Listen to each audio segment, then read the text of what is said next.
Θέμα ευαίσθητο. Ποικίλες αντιδράσεις έχει προκαλέσει το νομοσχέδιο του Υπουργείου Υγείας που θέτει κανόνες στο ζήτημα της εγκυμοσύνης με τεχνητή γονιμοποίηση.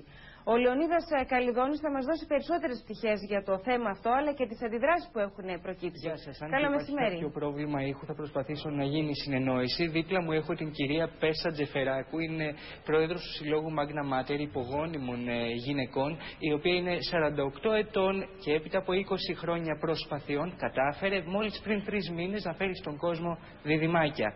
Επίσης έχω τον κύριο Κώστα Πάντο, με ευθύρα γυναικολόγο. Θα ήθελα να ξεκινήσουμε με την κυρία Τζεφεράκου, η οποία βρέθηκε στο όριο το χρονικό του νομοσχεδίου. Προλάβατε. Τι άγχος προκαλεί αυτό σε μια γυναίκα που προσπαθεί?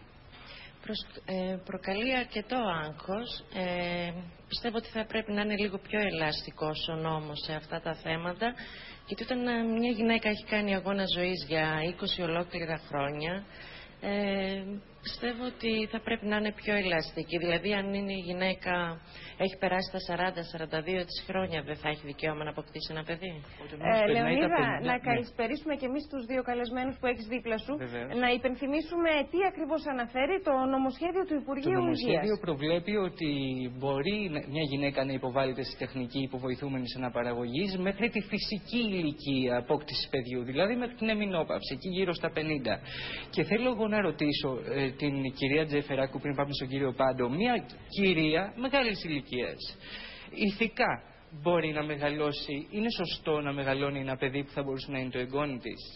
Είναι, γιατί η λαχτάρα αυτής της γυναίκας της δίνει τεράστια δύναμη. Ίσως περισσότερο από μια κοπέλα 25χρονη, γιατί ο σκοπός της ζωής της πλέον είναι αυτός, να μεγαλώσει αυτό το παιδί. Τον κύριο Πάντο θα ήθελα να ρωτήσω. Λεωνίδα, είναι πολύ σύνθετο το ζήτημα και εξαρτάται από ποια οπτική θα το δούμε, συναισθηματική, λογική. Να ακούσουμε και τον κύριο Πάντο. Ο κύριος Πάντος, ο οποίος έχει αντιμετωπίσει τέτοιες περιπτώσεις πολύ μεγάλης ηλικίας. Ναι, βεβαίως.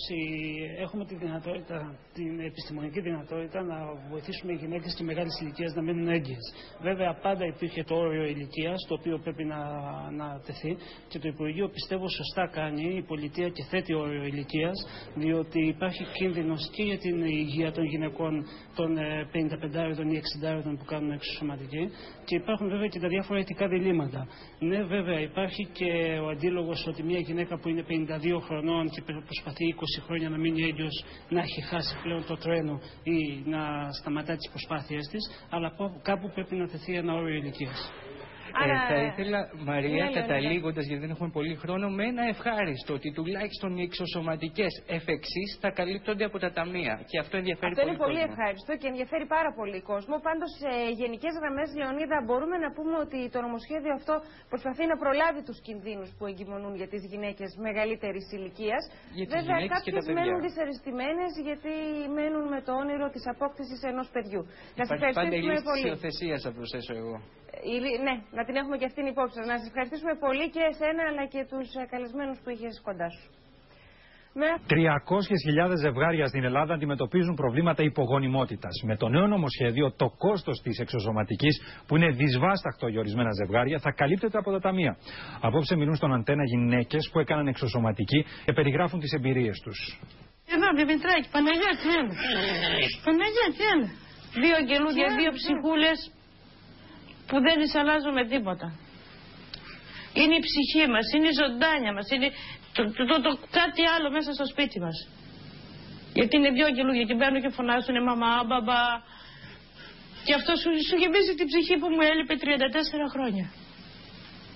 Γιατί ήμουν ένα κενό, τίποτα άλλο.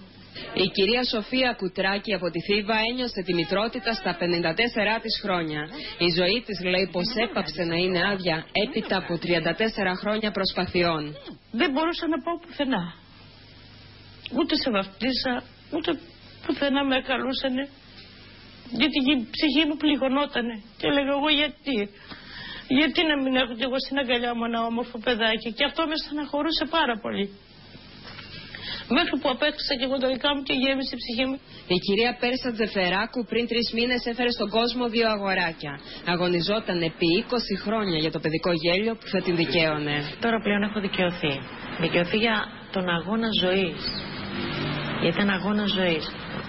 Όλα κοινόντουσαν γύρω μου, γύρω από το πώς θα πάρω μια απάντηση που θα λέει θετικό.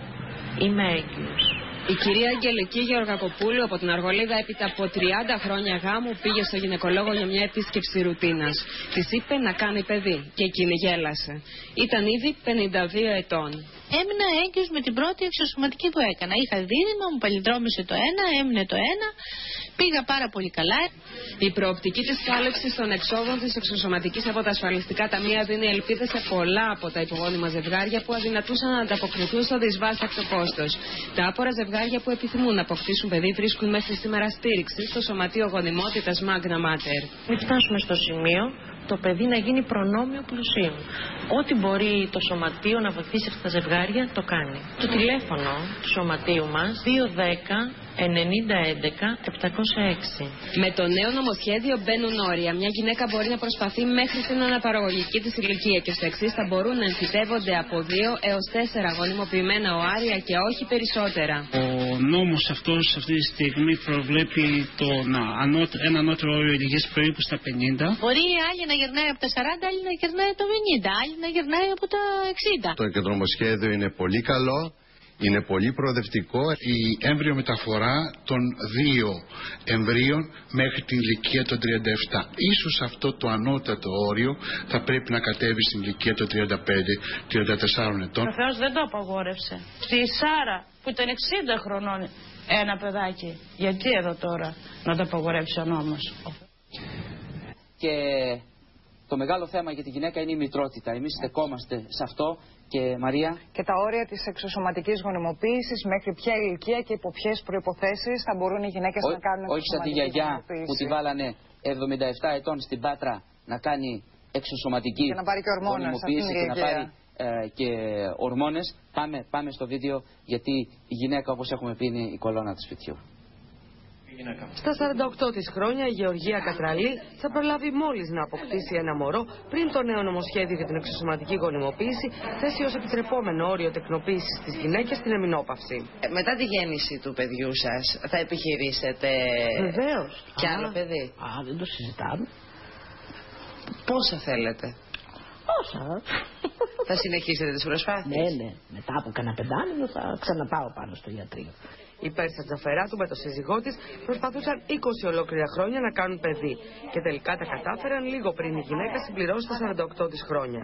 Τα 2 δίδυμα αγοράκια που απέκτησε το καλοκαίρι είναι το μόνο νόημα της ζωής της, όπως λέει. Τώρα μια γυναίκα είναι 45-47, ας τρέξει λίγο, ας το κυνηγήσει. Αλλά από εκεί και πέρα δεν μπορώ να πω και σε μια γυναίκα τώρα που έχει φτάσει στα 50-52 μην πας, γιατί δεν μπορώ να το δω με το γράμμα του νόμου εγώ. Υπάρχει το μεταβατικό στάδιο που οι γυναίκες που τόσα χρόνια παλεύανε και μετά στα 50 θα πρέπει να σταματήσουν, πώς αυτές οι γυναίκες θα πρέπει να πιστούν. Πιστεύω όμως ότι πρέπει να υπάρχουν όρια ηλικίας. Προβληματισμός επικρατεί ανάμεσα στους γιατρούς για το όριο που μπαίνει στον επιτρεπόμενο αριθμό γονιμοποιημένων οαρίων που μπορούν να φυτευτούν στη μήτρα της γυναίκας σε κάθε προσπάθεια. Στις γυναίκες έως 37 ετών επιτρέπεται η εμφύτευση μόνο 2 οαρίων, σε όσες είναι από 37 έως 40 ετών επιτρέπονται 3 οάρια, ενώ από 40 ετών και άνω 4 οάρια. Υπάρχει ένας ιατρικός λόγος, η αποφυγή των πολυδήμων κοίησεων. Ο άλλος λόγος είναι ότι όταν χρειάζεστε λιγότερα έμβρια να μεταφέρετε, αυξάνεται την πιθανότητα αναοληψία του να μείνει έγκυος μια γυναίκα. Και 3 οάρια να πάρει σε μια νέα γυναίκα, δεν νομίζω ότι υπάρχει πρόβλημα, διότι σπανίως θα μένουν και τα 3. Και δίνουν πιο μεγάλη πιθανότητα σε μια γυναίκα να μείνει έγκυος. Αντίθετοι όμως είναι οι επιστήμονες στην περίπτωση επιλογής φύλου μόνο για την αποφυγή μετάδοσης κληρονομικών ασθενειών. Εάν μια οικογένεια θέλει να κάνει επιλογή φύλου, χωρίς να υπάρχει νόσημα, απλώς μια γυναίκα θέλει να κάνει ένα αγόρι ή ένα κορίτσι, αυτό απαγορεύεται. Αυτό δεν νομίζω ότι... Αυτό στην Αμερική επιτρέπεται καταρχάς. Κυρίες και κύριοι, δεν υπάρχουν όρια ηλικίας στην επιθυμία μιας γυναίκας να γίνει μητέρα. Αυτό τουλάχιστον υποστηρίζουν οι γυναίκες που απέκτησαν παιδιά με εξωσωματική γονιμοποίηση. Το δίλημμα που αντιμετωπίζουν οι γιατροί στο αν θα εφαρμόσουν τις τεχνικές της υποβοηθούμενης αναπαραγωγής σε γυναίκες άνω των 50 ετών έχετε αναλύσει η πολιτεία με νομοσχέδιο που λέει stop στη μητρότητα με την εμεινόπαυση. Κρατά στην αγκαλιά της την μόλις 15 μηνών κόρη της και τα μάτια της λάμπουν από ευτυχία. Η 42χρονη Μαρία Βαλαδάκη έμεινε έγκυος με τη μέθοδο της εξωσωματικής γονιμοποίησης μετά από 4 προσπάθειες. Δεν το πίστευα. Έτσι, δεν το πίστευα. Όταν αντίκρισα, πρώτη φορά που το αντίκρισα το πλασματάκι να κινείται, την κουκκιδίτσα αυτή και άκουσα το πρώτο παλμούς, νόμιζα ότι ονειρεύομαι, νόμιζα ότι δεν είμαι εγώ, αισθάνθηκα απέραντη ευτυχία. Δηλαδή αυτό που αισθάνεσαι όμως δεν μπορεί να το πεις με λόγια, αλλά η ευτυχία. Η λαχτάρα της για ένα παιδί ήταν τόσο μεγάλη, λέει σήμερα, που θα μπορούσε να προσπαθεί για μια ολόκληρη ζωή. Όχι, λέει το Υπουργείο Υγείας, με το νομοσχέδιο για την υποβοηθούμενη αναπαραγωγή στις γυναίκες που μπαίνουν στην εμεινόπαυση και προσπαθούν να αποκτήσουν παιδί με εξωσωματική γονιμοποίηση. Εσείς τι θα κάνατε αν ήσασταν τώρα 55 χρόνια? Θα προσπαθούσα. Πιστεύω πως θα προσπαθούσα. Καλή η συναισθηματική προσέγγιση του θέματος, λένε οι γιατροί, αλλά ακόμη καλύτερο το θεσμικό πλαίσιο που οριοθετεί το τι επιτρέπεται και το τι απαγορεύεται. Ένα ακόμα βασικό είναι ότι θεσπίζει κάποιες διοικητικές αλλά και ποινικές κυρώσεις για τους παραβάτες του νόμου. Του νόμου δηλαδή αυτού του συγκεκριμένου. Αυτές οι διοικητικές αλλά οι ποινικές κυρώσεις μπορεί να είναι από 3 μήνες φυλάξη μέχρι και 15 έτη, καθώς και επιβολή προσκρίμων. Στα 44 της σήμερα η Πέρσα Τζεφεράκου, μετά από 20 χρόνια προσπαθειών, κατάφερε να αποκτήσει δίδυμα. Δεν υπάρχουν όρια ηλικίας, λέει σήμερα, στη λαχτάρα μιας γυναίκας να γίνει μάνα. Συναισθηματικά, από τη δική μου πλευρά, δεν μπορώ σε μια γυναίκα που είναι 50-55 ετών να πω όχι. Δεν μπορώ να το πω γιατί έχω βιώσει στο πετσί μου το πρόβλημα. Το νομοσχέδιο έρχεται τώρα να λύσει τα χέρια των γιατρών που πολλές φορές βρίσκονται σε δίλημμα για το αν πρέπει ή όχι σε κάποιες περιπτώσεις προχωρημένης ηλικίας να εφαρμόσουν τις μεθόδους της υποβοηθούμενης αναπαραγωγής. Είναι ένα πολύ δύσκολο δίλημμα και για εμάς τους γιατρούς, όταν έρχονταν μια γυναίκα 55 ή 60 χρονών με πολλές προσπάθειες στο παρελθόν και ενδεχομένως με προβλήματα υγείας της ίδιας της γυναίκας και να επιμένει και να κλαίει και να προσπαθεί να μας πείσει να της προσφέρουμε τις ανάλογες υπηρεσίες. Εδώ βοηθάει ο νόμος το ότι μας λύνει εμάς τα χέρια. Θετικά αντιμετωπίζουν οι ειδικοί και τον περιορισμό των εμβρίων που μεταφέρονται στη μήτρα, καθώς με αυτόν τον τρόπο αποφεύγονται οι κίνδυνοι των πολύδημων κοίησεων. Μοιρασμένες είναι οι γνώμες των ανθρώπων για το γάμο. Για κάποιους είναι κορυφαίο γεγονός και για άλλους εφιάλτη.